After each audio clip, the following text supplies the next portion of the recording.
definitely cooking something very soon here on RBS1. But right now, it's the newsroom at 7 o'clock with Zion, Andrew, Manuel.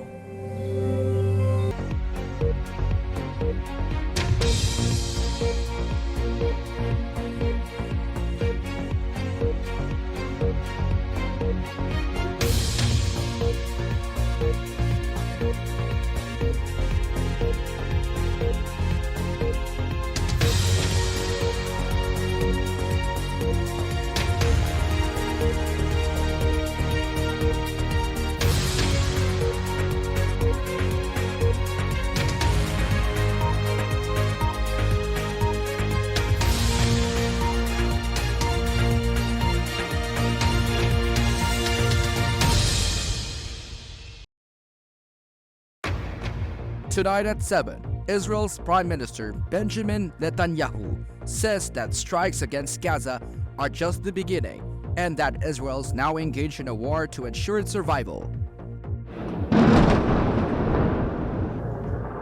Tonight, as more airstrikes hit Gaza, Israel has announced a complete closure of the Gaza Strip.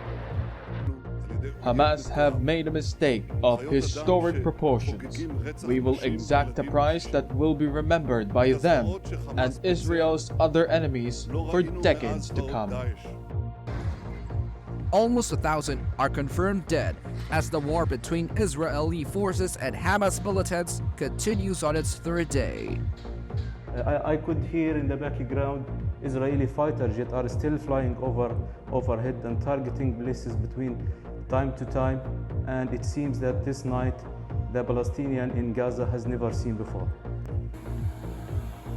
As Israel's response intensifies, the army calls up 300,000 reservists and masses tanks close to the Gaza Strip in preparation for land enclosure.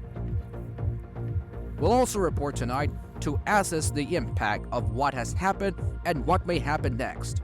Also, on this special edition of RBS Newsroom at 7. The Philippines Land Transport Chief is suspended by President Ferdinand Marcos Jr. over corruption allegations. China's president meets in Beijing with American congressional leaders and calls for mutual respect between his country and the U.S. And the death toll in last weekend's earthquakes in Afghanistan rises to over 2,000.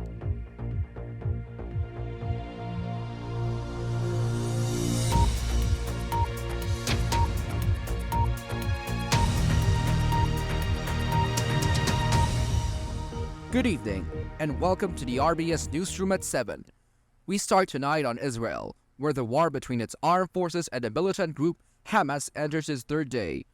Israel's Prime Minister Benjamin Netanyahu says that Israel's massive onslaught against Gaza is just the beginning. Israeli warplanes are carrying out airstrikes ever since, and Israel's government has now ordered a complete closure of the area. So far, more than 900 Israelis are said to have been killed in the past few days, and Israel's response has been swift. Thousands of airstrikes, and Gaza is now cut off from all the central services, including electricity, water, and food. Officials in the Gaza Strip say at least 700 Palestinians have been killed and 3,000 have been injured. We start tonight's program with a report from our Middle East correspondent, Erika Bienvenido.